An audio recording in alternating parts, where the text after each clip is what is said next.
Hey everybody, we are here from the American Foundation for Suicide Prevention. Welcome, I am Brett Ween, I'm the Senior Communications Writer, and here with me now, also coincidentally dressed in hot pink today, is our Vice President of Research, Dr. Jill Harkavy-Friedman. Hi everyone. And today, I'm really excited to talk about this. We're talking about life transitions, and we're going to be taking your questions, so write your questions in. What are some big, life transitions are typically, even if they're good ones, they can be really stressful. Sure. So a transition is just a change from one thing to the other. And when you're feeling fine, transitions can be pretty easy, although sometimes even when you're looking forward to a transition, it can be challenging and there can be surprises that you have to deal with. We don't even think about it, but just getting up in the morning is a transition, getting out of bed, right? And then going to work or school. So you're transitioning from home to work and then back to home. And we've all had those days where we don't want to get out of bed. Mm-hmm. We don't want to transition. I would not have thought of that example, but that's true. So there are always times when transitions are more challenging than other times. And I'd say also if you're living with a mental health condition, there's like an extra boost on planning for transitions and how you're going to manage them. Yeah, I was thinking about life transitions, and for me, I do not like change. It stresses me out, and a lot of it is imagining stuff. I've realized, I was talking to you earlier, I imagine the bad stuff that might happen and the confusion, and I realize a lot of it, I'm just stressing myself out for no reason, because most of it doesn't end up happening, but And yet you never learn. And yet I never learn. I'm hoping that after talking about it and being more conscious of it, I'll learn. But literally, the other day, I went to my normal, salad place, which is a chain, and that location had closed, and there's another location, a block away, but it's different. The layout's different. I was like, oh no, I have to get used to. That's right. So I'm a big baby with it, so for changing jobs or changing apartments or anything. Moving is a big change. Going off to college is a big change for both the students who are going off and their parents and even grandparents. Everything's different. Yeah, your life can change with these. When you move, one day your life is one way, and the next day it's completely different. And so there's a challenge that comes with dealing with transitions. And if we know in advance that a transition is coming, and what we do with transitions, because everybody's different. I tend to do what I have to do everything, and then afterwards I'm like, oh my gosh, what have I just done? Because I'm not, I'm not as much a worrier as a readjusting kind of person. I wish I were like that. Yeah. Well, and whatever you do, if you know what you do, then you have an opportunity, if it's not working for you, to try something else. And if it is working for you, then you have the chance to bring it to other places in your life. So it's most important. There's no right or wrong. There's what works for you and what doesn't work for you. Right. And this is, by the way, and hopefully you're typing your questions in right now. But we're from the American Foundation for Suicide Prevention, and this doesn't mean that we're just talking about transition in terms of having suicidal thoughts, if it's bothering you that much. We like to talk about stuff, what we call upstream. So if all of us thought about mental health in the same kind of matter-of-fact way we talked about physical health and dealt with it in that same way, hopefully we never get to a point of having suicidal thoughts. Right, but the same thing applies if you do have something that you're dealing with. Understanding it, having a plan of action, trying something different, or knowing what you do, and it's the same. We all do that, whether we're feeling well or we're not feeling well. But you're right, we're talking about everyday life and how to cope with it. And transitions, though, for people who are suicidal can be particularly difficult. Or for people who aren't, but they're think of it, if you have any kind of health condition, if you have diabetes, right, and your meal, you go to work and you can't eat at 12, but you have to eat at 1, that changes your entire routine. So transitions are part of life. Sometimes they can be more stressful. Sometimes, even when you're really looking forward to it, it can still be stressful.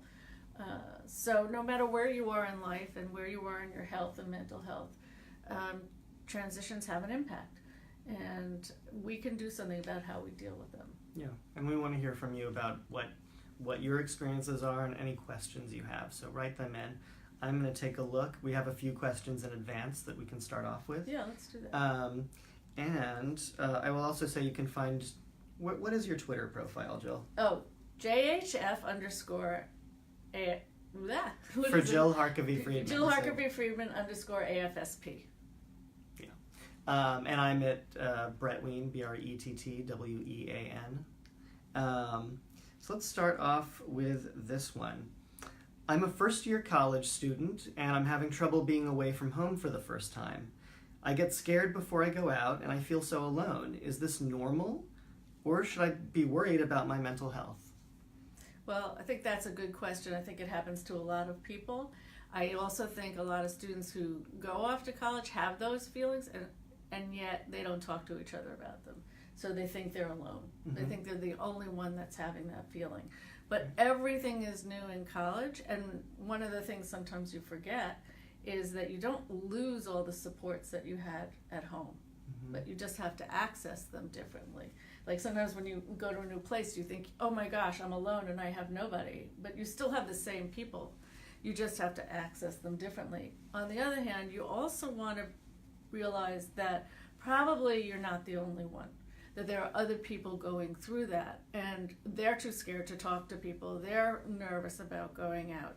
And so just checking in with another person and asking them how they are feeling with the, being in school. And you can even say, I'm finding it a little challenging. I don't know where I'm doing or where I'm going. I remember in college the kids staying up all night because they didn't want to miss anything. So everybody's exhausted, and they're kind of like displaced persons. That they don't know what's going to happen next. Everything about their life is different. Then you have the stress of school. And then if you're on social media, you have the stress of other college students only posting their positive moments. And sometimes they're not even real moments, by the way. Sometimes they just smile in the camera, click it, and send it off. And they're often wondering, why am I the only one that doesn't feel this happy? So even if you are happy, you're likely to have some moments that you feel alone or afraid.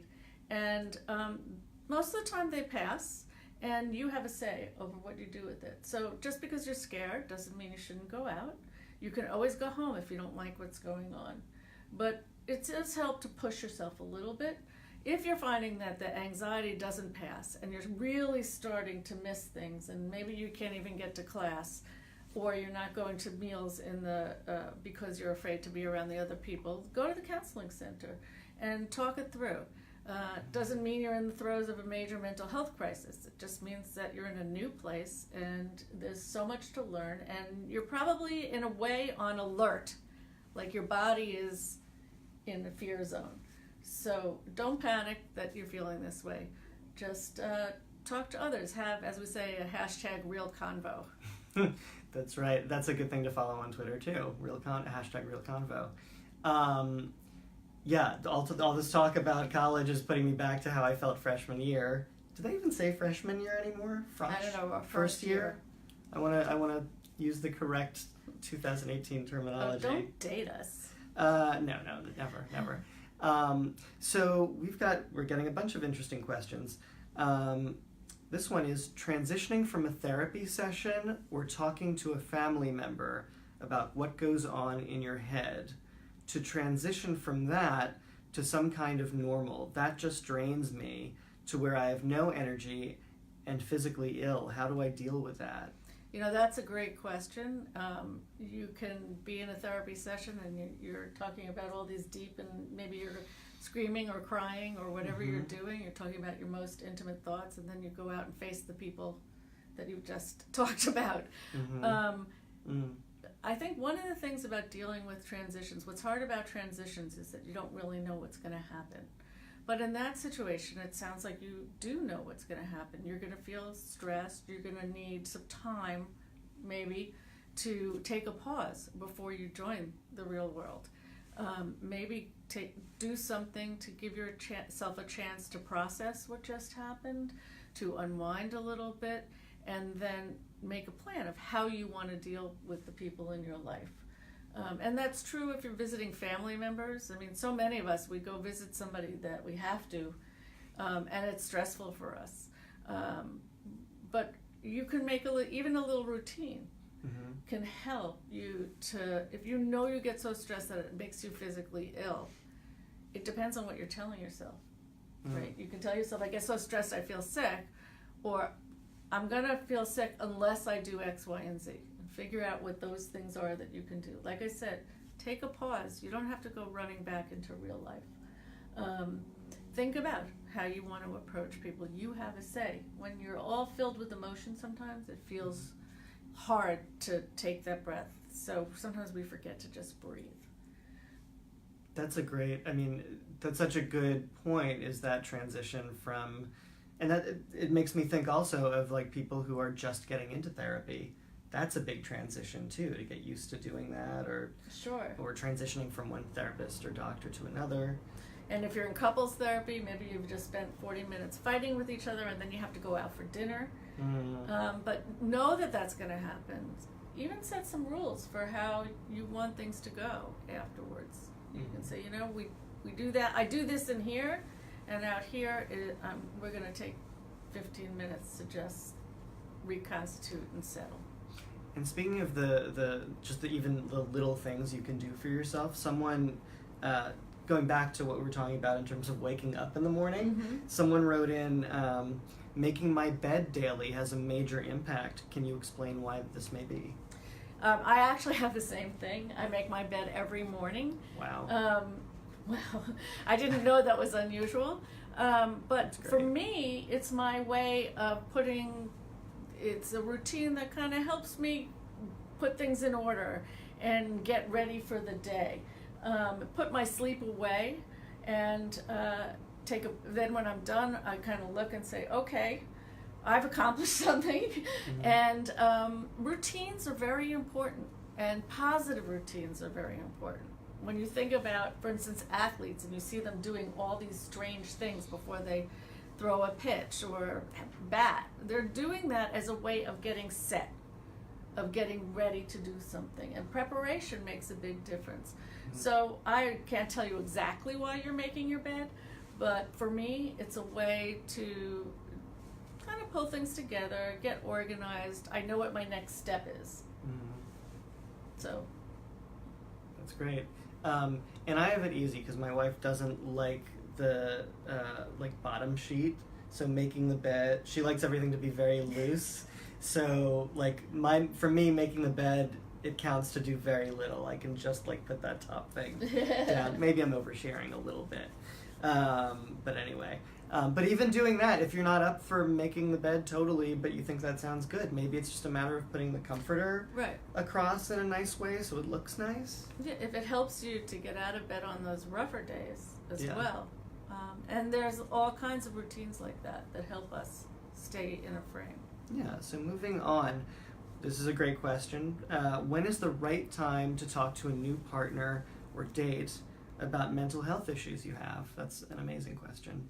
Yeah, that's a great question, and it's not just about mental health. It could be about anything that you bring with you, anything about yourself. But there's no right time, and it also depends on who the person is and how it's going.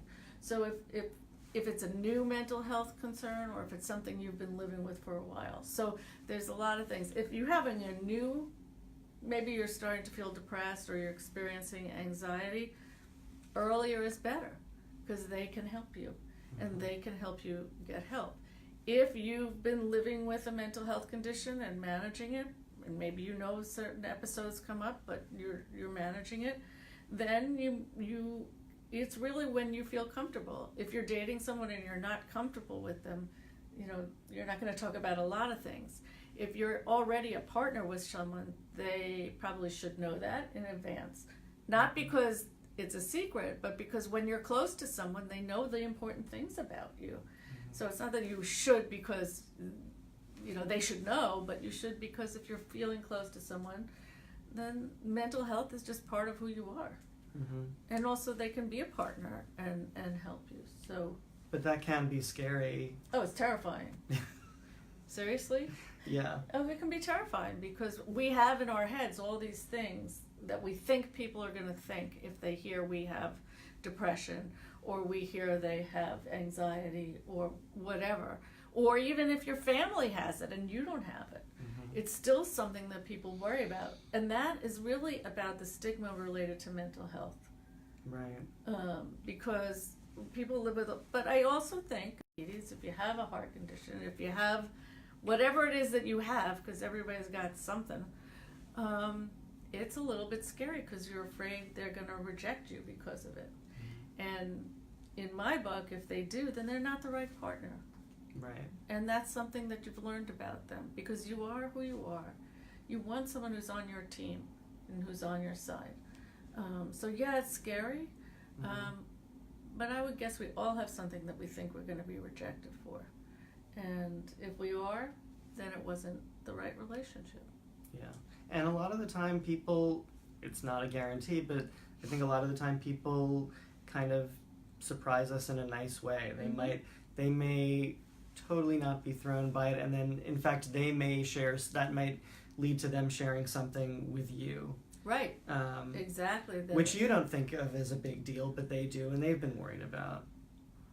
And often you'll find out that they have a mental health condition too.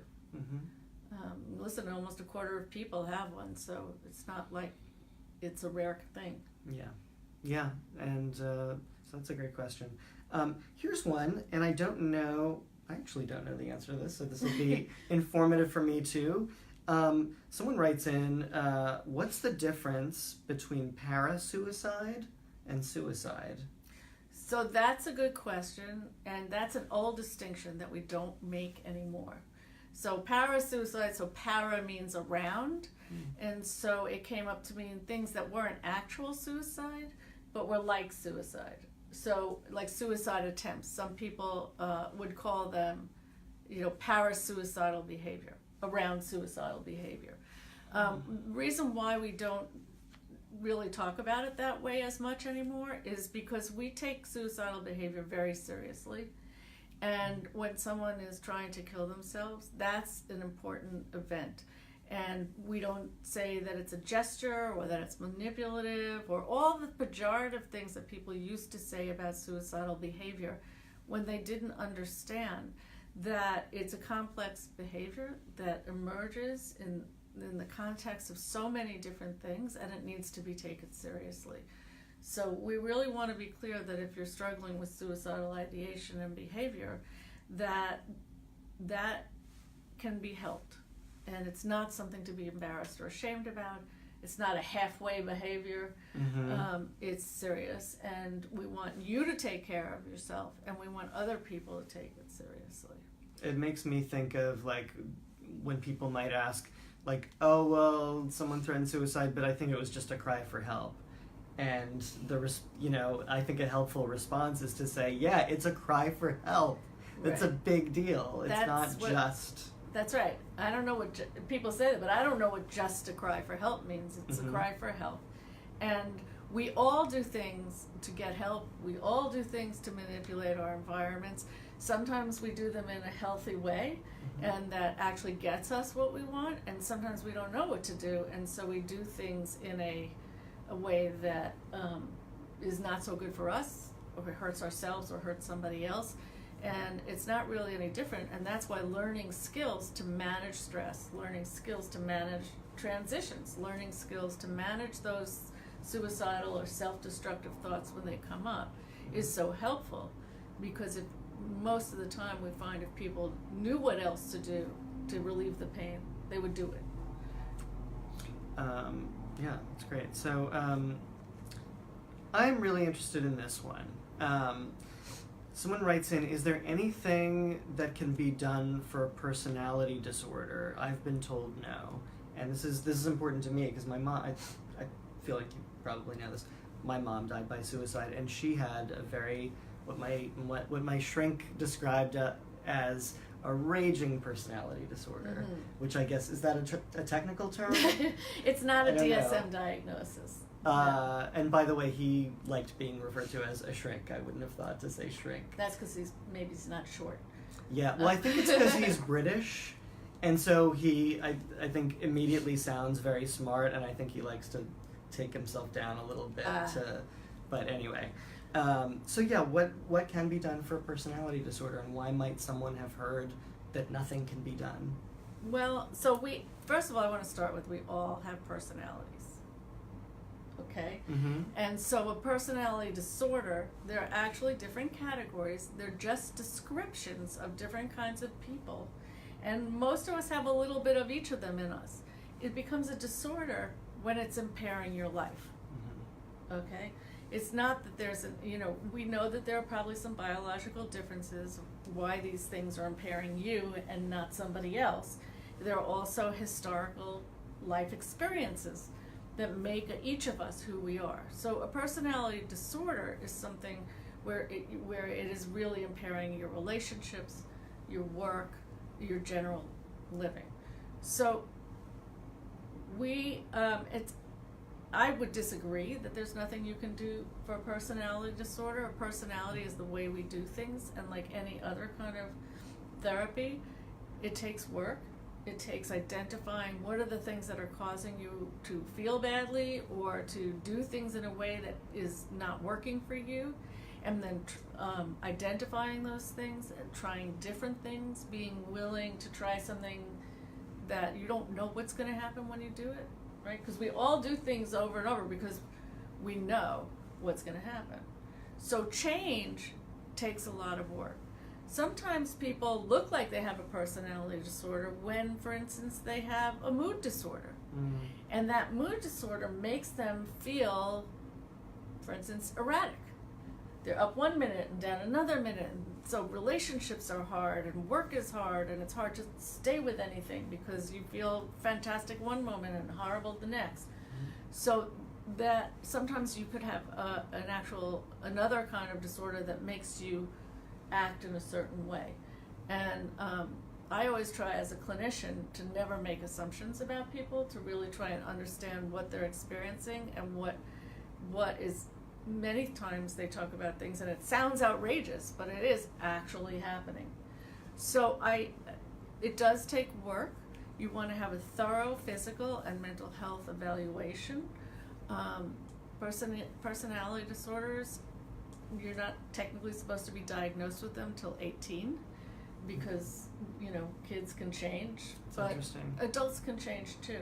We've learned that we're just so much more plastic and flexible than we thought we were, but it takes trying something different and sometimes trying it over and over and over and over again. And then we fall back on what we used to do and then trying it again.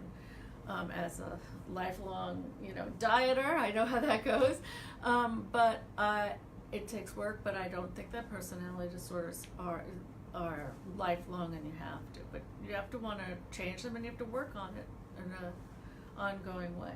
What can we tell people who maybe are in that process of like having to get back up on the horse in trying? Is there anything encouraging we can? I think the part of it is you just have to do it and remember that it helps. Mm-hmm. And so as we say, go on fumes. Just maybe you're out of gas, but just try to keep pushing forward. And I would say ask the people around you who know you and know how you've worked and to be who you are, and let them know you need their support, that this is a really hard time. Let them know that you kind of need to be with them and just kind of rest a little bit before you're ready to do it again, and can they just kind of stick with you. The more we rally people around us, the better able we are to get through things. And it's so hard when you feel alone or you feel like an alien because nobody else is experiencing that. But you'd be surprised about, the people who care about you. You may think that they don't want to be burdened, but they don't want to see you suffering and they don't want to see you gone. Yeah, and it's hard to communicate sometimes, but It's to the hard. best of your ability. Change is hard. We all revert back to old habits, and then we have to try again and give ourselves pep talks. If it doesn't help to have another person give you a pep talk, just tell them, you know, don't try to help me with this. Just sit with me, or just give me some time by myself. But if I don't come back after a while, check in with me, see how I'm doing. All right, we're getting a bunch of great questions. Great. So, and if we can't get to all of them right now in the live video, we'll be looking at them later. Yeah, absolutely. We'll read all the questions. Just so you know. So, one person writes in, I had to leave my job because I was getting anxiety attacks. I'm seeing a psychologist who referred me to a psychiatrist. Because of financial issues, I have to find another job. But having to do this is freaking me out. That makes sense. Any advice on how to manage this? Finding a job is a job. Mm-hmm. I've seen people in my practice, and this is the thing that you have to remember: is your job is to find a job. That's not nothing. You're not working. And so it really helps to set up first of all, understand what didn't work in your previous job and what did work. Try to learn from that experience about what works for you and what doesn't work for you, so that when you're applying for jobs, you're applying for jobs that you're well suited to. The other is, I'm going to say, make that bed in the morning, get organized. You're not doing nothing. You need to look for jobs, you need to get your materials together, you need to send them out, you need a calendar of events, even if the phone doesn't ring. I mean, waiting for somebody to call with an interview is really hard. And then if you get called and you go through that interview process and you get to the last and you don't get the interview, and that happens a lot, what that means is you're a really great candidate and it just wasn't that job. It's also working on tools to manage your anxiety. You know, sometimes I think about anxiety as a state of being. It's actually not a feeling. It's like you're on alert, right? And so you can't quite think right, you can't quite breathe right, you can't really function. But really, I think of anxiety as a bunch of feelings all mushed up. And as you sort them out, you can actually address them. So if you're afraid, you can figure out what you're afraid of and find a way to deal with it. If you're happy, you can remind yourself that that's the thing you're happy about and use that to get through the scary moments. If you're sad, then you want to understand, what are you sad about? What do you need to feel better? So if you're in a state of anxiety, try to, tease it apart. Try to figure out the different feelings so that you can actually do something with them. And that helps to get out of that state of being on alert. And be kind to yourself when you're looking for jobs. It's very stressful.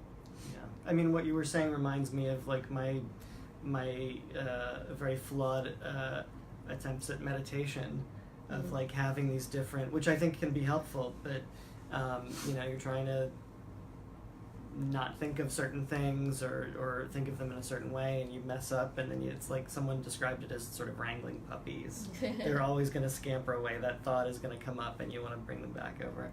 All right, our next question.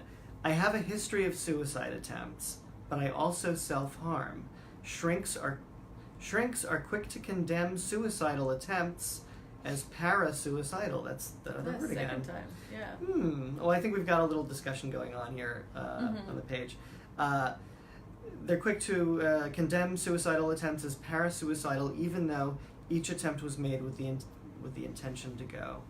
Thanks for sharing that. Yeah, thank you for sharing that. And I'm guessing you're not the only one who's had that experience. And honestly, that's one of the things that the American Foundation for Suicide Prevention is working on, is to help educate clinicians about how to work with people who are thinking about suicide, making suicide attempts, and also non-suicidal self-injury. Part of the reason that clinicians don't all know how to help with this is that the tools we have are new. 10 or 15 years ago, we didn't have any of these things that we could do. Now we have interventions and treatments and medicines and all kinds of things to understand suicidal behavior and to also help people to manage it. So the clinician may not really, they may need some to beef up their understanding about suicidal behavior. So that's one thing. You can help educate them about how you feel and what's going on for you when you engage in these behaviors, so that instead of focusing on the behaviors, you can focus on the feelings that you have and the thoughts that you have. So if you like your therapist and they otherwise are understanding and helpful, just try to help them understand what's going on for you in those moments, and they will hopefully pick up on the severity. And some of it is education. That's a great point, though, about separating behavior from feelings that are underlying, and that's something people can actually use. Yeah. I mean, just because we feel something also doesn't mean we have to do it. And a lot of the interventions now that help people manage suicidal ideation are all about how to have those feelings but not act on them. And then as you have them, you can understand them, you learn what triggers them, you learn what situations to go towards, which situations to stay away from, and you really learn about that behavior, the thoughts, feelings that underlie it, and what you could do differently. Mm-hmm. And that's like their suicide safety plans that I think have been proven to work. Sure. And they're fairly simple. Yeah. It's steps that you can take to help yourself feel better. First it's learning your warning signs, and then and what some people call drivers. And there's a lot of different ways to make plans for safety.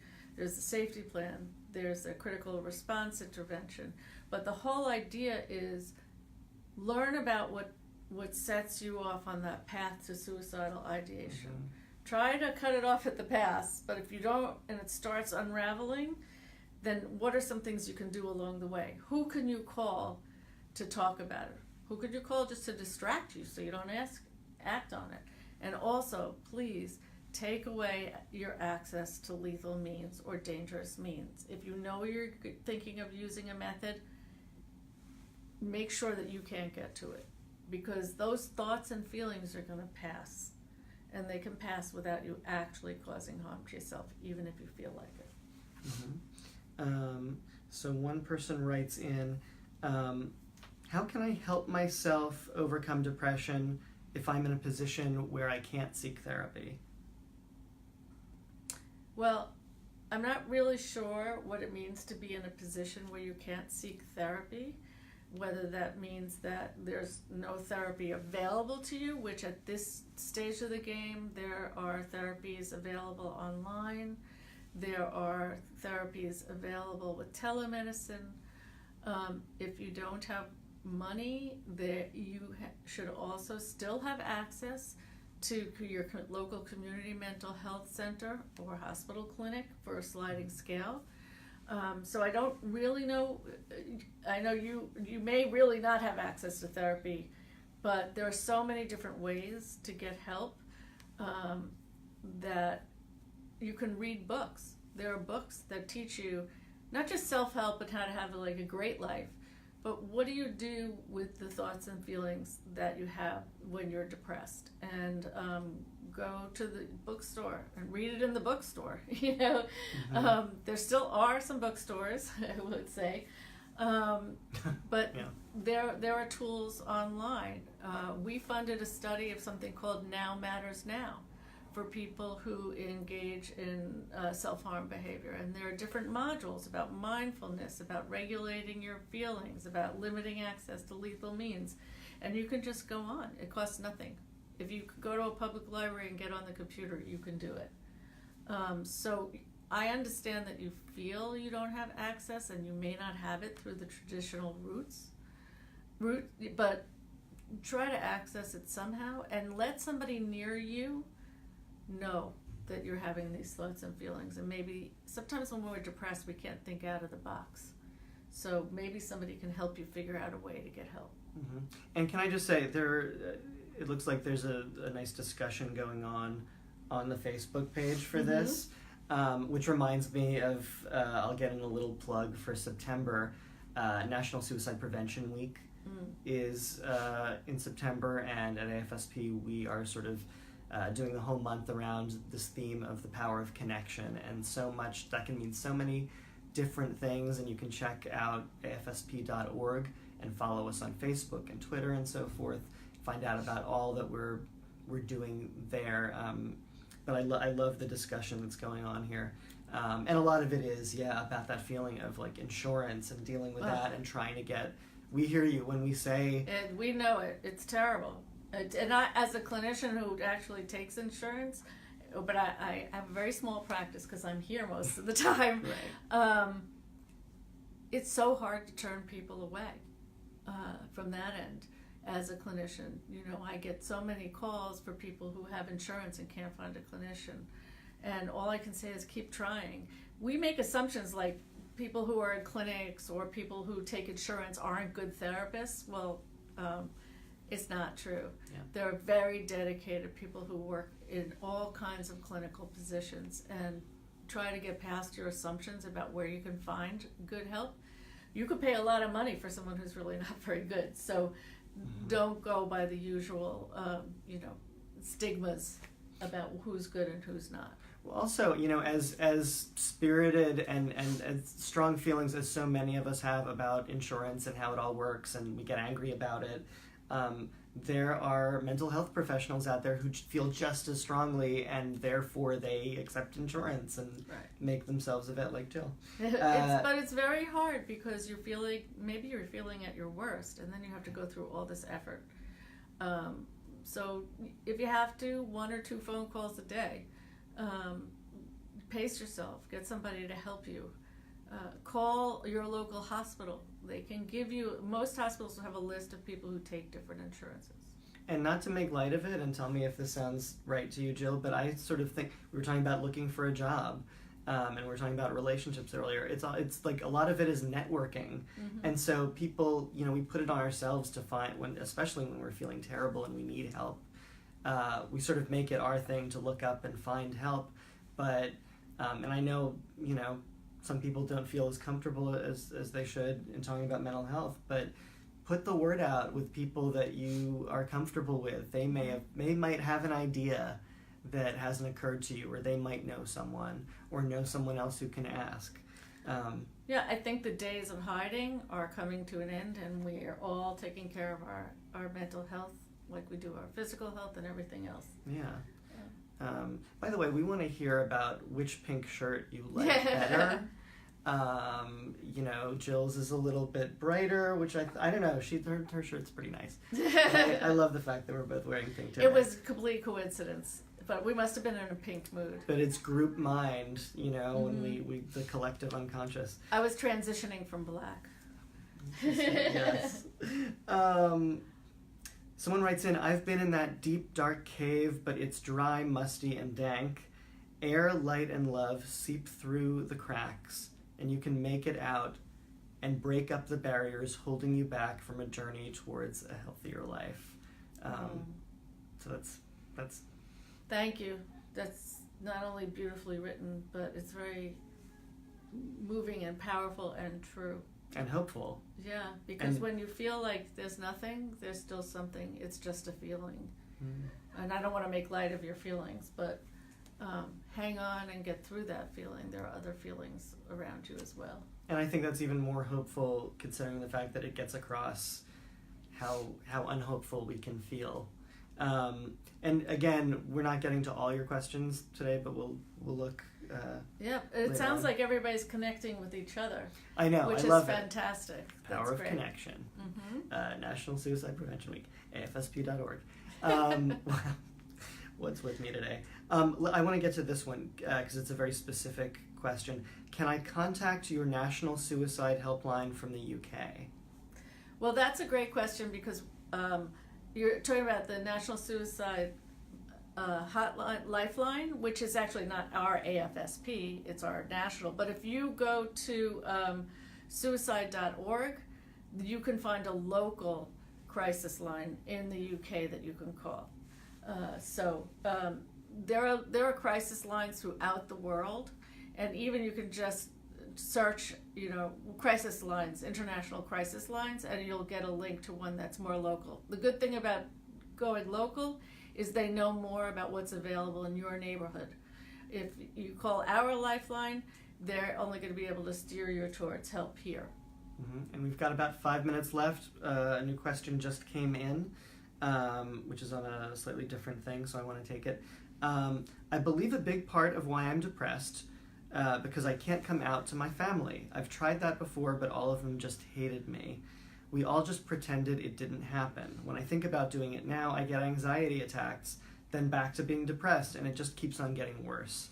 I started having suicidal thoughts. I don't know how to manage it anymore. Any advice? Please and thank you. Yes, hiding something is very difficult. It takes a lot of energy.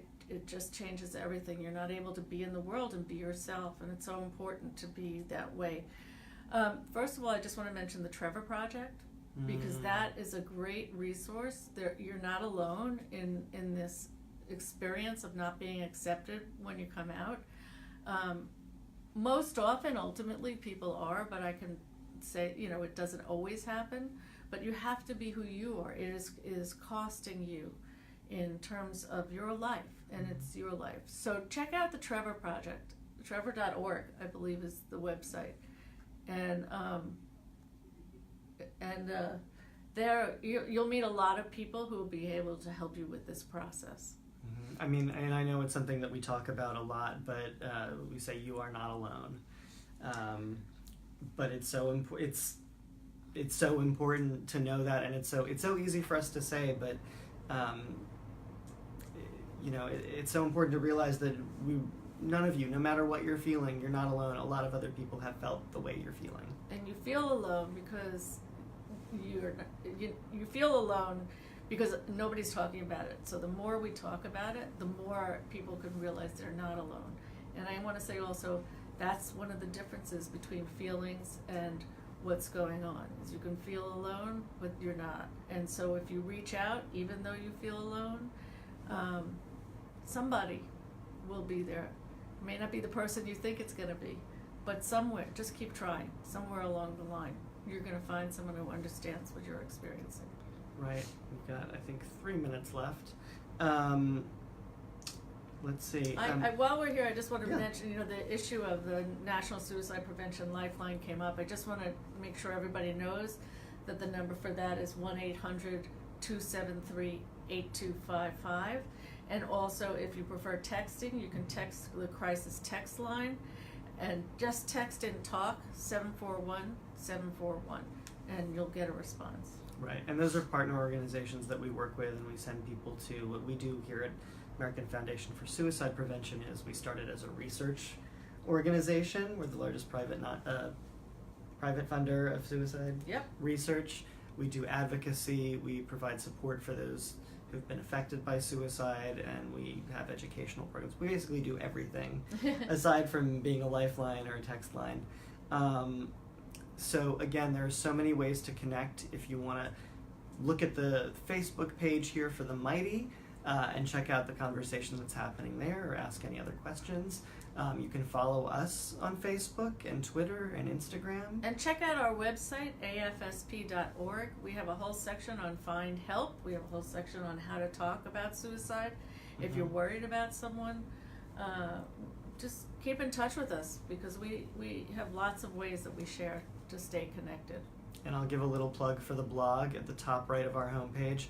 Speaking of not feeling alone, you can find many, many stories, personal stories of people who've been affected by suicide and mental health. So I guess we're coming to a close. We're coming to a new transition where we're not going to be on camera anymore in a minute. As always, this has been so much fun. Thank you so much for all your questions and for being here. So I think we're going to say goodbye. Take care.